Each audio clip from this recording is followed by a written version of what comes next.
Olá, gente, eu sou a Carmelita. Estou passando aqui para fazer um agradecimento muito especial à minha professora, Verônica Trevisan, com a qual eu aprendi a fazer constelações de casais juntos. Isso, eu como consteladora, eu aprendi a incluir os casais nos meus atendimentos.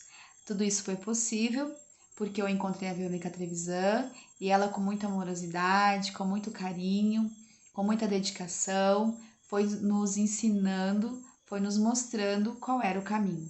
Então, esse agradecimento é muito especial para mim como consteladora, e eu faço um pedido também a vocês que são consteladores, que querem incluir os casais ou querem aprender a incluir os casais nos atendimentos de vocês, a casais juntos, e que venham se unir a essa grande comunidade que está crescendo, que vem aprendendo mais e mais sempre, tá bom? Um grande beijo.